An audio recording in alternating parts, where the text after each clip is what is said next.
Okay, besties, I'm back. I know you're probably saying, not this again, not more of this crappity crap, but yes, more of this crappity crap because I'm just fascinated by this. I am just so 1000% engulfed in this. It's absolutely ridiculous. So from the Baltimore Sun today, I don't even know why I'm subscribed to them, but they have a featured story. Outreach teams head for Brooklyn homes to continue this loving process. I don't know why that's in quotations, as pain from Baltimore mess, SHOOTING, lingers. Okay, so let's see what it says. Hundreds of residents filled the courtyards of the Brooklyn Homes community Saturday night, dancing to local musicians during annual celebration of the neighborhood in South Baltimore that abruptly turned into chaos when multiple gunmen opened fire on the block party, deleting 2 people and wounding 28 others. On Monday afternoon, the neighborhood was quiet as residents stayed indoors. Was this the first occurrence? They just now figured out to stay indoors?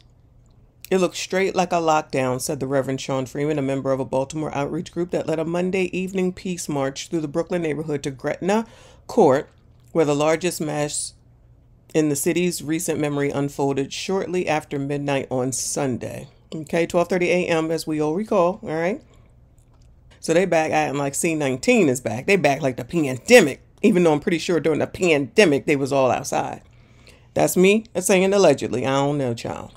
In the wake of the SHOOTing, resource groups and city agencies have descended on Brooklyn, where residents recently cited the neighborhood's lack of institutional support and resources as one of the forces driving violence in the neighborhood. What is that, you ask? Let me click the link.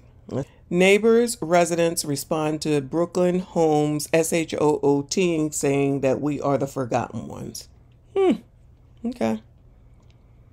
Oh, Lord, child. So they are the forgotten ones. I'll have to look at that story in a different time, okay? So the reason why they're doing this violence is because they're the forgotten ones. Got it. Check. Now we know. Brooklyn Homes Tenant Council President Erica Walker, who said her nephew and his best friend were both injured in Sunday's issue, said the neighborhood is short of recreational opportunities for youth. Oh, that's what the problem is, okay? Does this sound like the blame already? No accountability. It's the lack of recreational opportunities for youth. So you telling me that there's nothing for anyone to do in Baltimore? So you trying to tell me there's nothing for kids to do in Baltimore? Well, what the hell is the Safe Streets thing? What the heck is it that Doogie's putting through? Because he was looking for volunteers. Like, listen, I'm going to give Doogie his due when I need to. But from what I understand, they need people to be volunteering down there.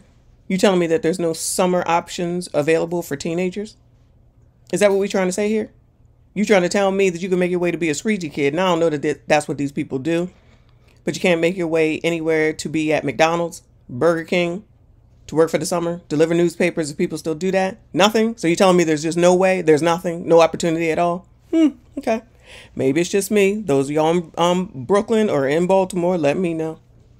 We need something for these kids to do. We have nothing, Walker said. Oh, so this is your Brooklyn Homes Tenant Council President, Erica Walker. Now she want to be out here talking about there ain't nothing to do. Well, Erica, where you been?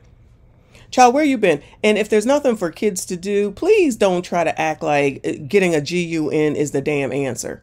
Like, save it, sis. Stop. Stop. This is really what we're saying right now. It is always a victim mentality with you Negroes, and I'm over it. I'm over it. It's not our fault. Oh, yeah. Aren't you the adult here, Erica? Aren't there adults here, Erica? Come on now. So in other words, what she's saying is, in my opinion, this is just how I'm interpreting it. She knows that there is a youth that was involved with this. Okay. And because they ain't got nothing to do, they out at 12:30 at night, partying it up in Brooklyn. Okay. That's what's going on. That's what we saying, Erica. Okay. Member of Freeman's group, We Are Us, handed flyers with information on, someone could have written this better. Handed out flyers with information on community resources such as employment assistance. So we had to wait until this in order to get employment assistance. So you telling me that no one knew how to get a job? All right, I'm gonna let that rock. A conflict mediation hotline. They got a conflict mediation hotline? Cha, who knew? And life coaching courses to the few residents who came outside. A young resident complained of the television cameras near her home as area ministers and community groups spoke about the need to spread love through the damaged community. Shout out to P. Diddy. Spread love, child. Spread love. It was routine for We Are Us, a group that focuses its outreach on communities in Baltimore that are particularly hurting, either due to a notable recent act of GUN violence or a lack of institutional support and resources, or both. Brooklyn has been a primary target of the group's outreach since the movement started 5 years ago. So 5 years ago, has anything changed? I would like someone to give me the numbers on that. Not y'all. I mean, this group, We Are Us. What are the numbers on that since you started 5 years ago? Have things gotten better or have they gotten worse? Has anything changed or are they still the same? Let's talk about that. We're not new to Brooklyn, said Kevin Daniels, a professor at Morgan State University School of Social Work who volunteers for the nonprofit outreach team.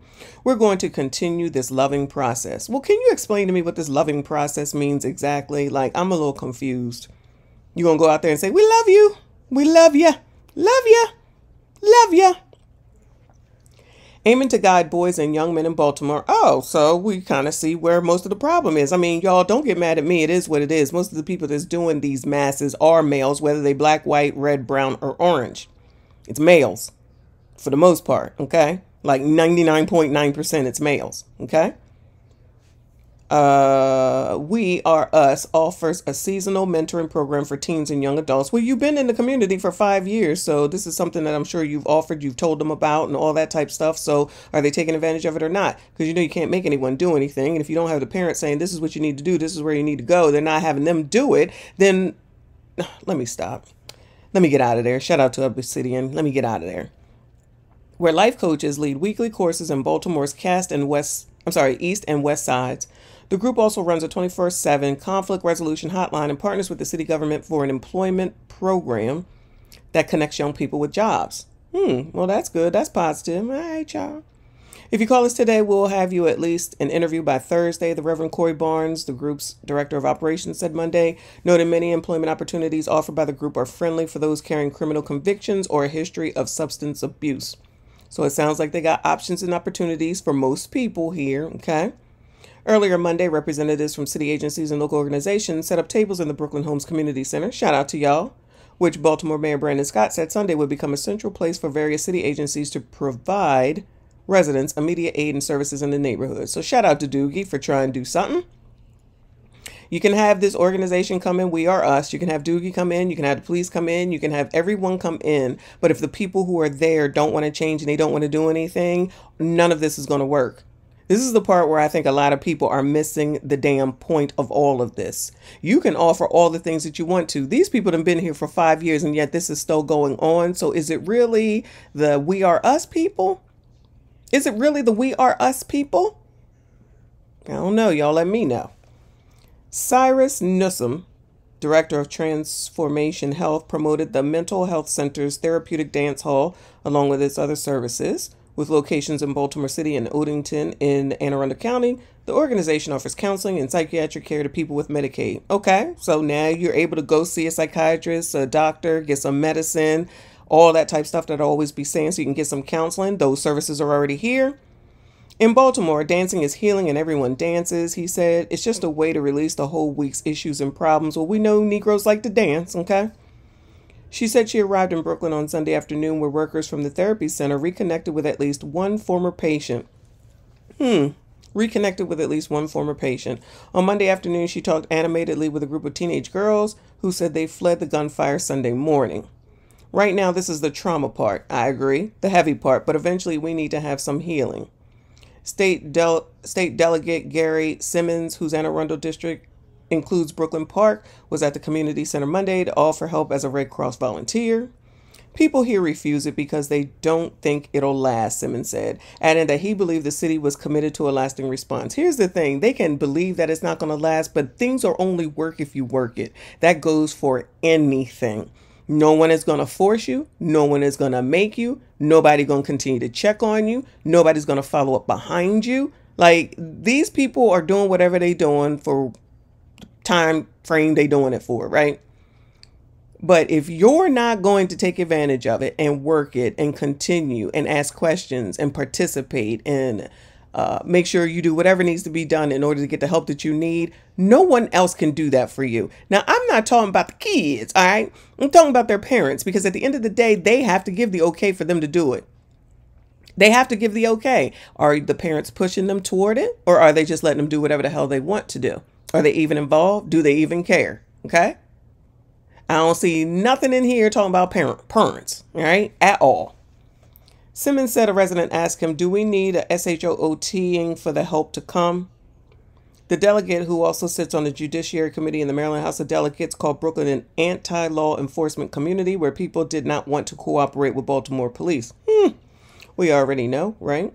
Other Brooklyn residents said they believed it was unlikely that witnesses would speak to police because they feared retaliation from the neighbors. Exactly.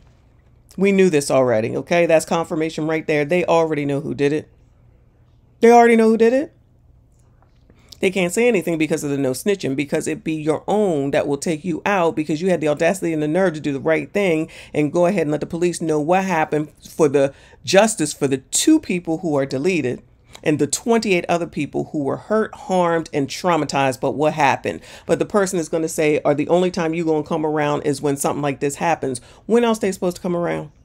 The resources are there. If you're not going to take care of them, what else they going to do? Everybody wants help in the communities. No one wants to give the help. Am I saying it's easy? Absolutely not. Am I saying that there isn't such thing as retaliation? I'm not saying that it is.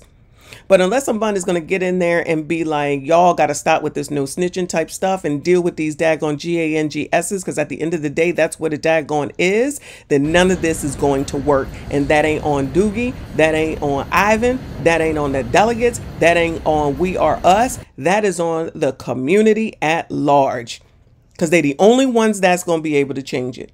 If you want to bring kids into this type of environment, then the odds are they're going to get involved with it. So when something happens and your police don't show up, you can't be mad at them. First of all, defund the police. Second of all, ain't enough police. And third of all, why would they be rushing to come in to do the same wash, rinse, repeat? Because that's what they're doing. I think there's no chance, and that's sad, that you have to be so fearful, said Iris Henry, who lives in Brooklyn Homes but wasn't at the event Saturday. I agree. It is very sad. And I unfortunately, this is what we be talking about, right? The city government is also aiming to address trauma in the community with a neighborhood stabilization response alongside local organizations. It's important to talk to someone for support following an event as tragic as Sunday's SHOOTing. Seeing news about the SHOOTing on social media or hearing details about the event could also unearth prior trauma in those who were not present during the issue. So they want to address untreated trauma. Residents struggling with the trauma from Sunday's issue may notice they are oversleeping, feel scared to talk, or leave their house. She encouraged anyone in need of help to dial 988 to receive free and confidential support for distress and crisis resources. Listen, I am not doubting in any way, shape, or form that there are some issues, that there's trauma, that it's tough for these people to deal with what's going on. And then if that's how it's going to be, then let's stop trying to act like it's someone else's problem and fault that things aren't working. It is not all these other people that they want to blame's fault if the community is going to stay the way that the community says that they want to stay, because they don't want a retaliation, which I completely understand. But at the same time, you allow your kids to get involved in these things. Like everybody that was out there partying, we've seen the scenes, we've seen the pictures, we've seen it all. You was out there, you was partying, you was having a good time. Y'all knew how it was going to end. We knew how it was going to end. Why participate? Why be a part of it? Y'all not even pulling back from that perspective. Like, okay, we're going to take a stand and we're not going to go to this. We're not going to put ourselves in jeopardy. We're not going out there. Not saying that even if you was in your home that wouldn't have been an issue or anything, but I'm just saying don't participate in the foolishness.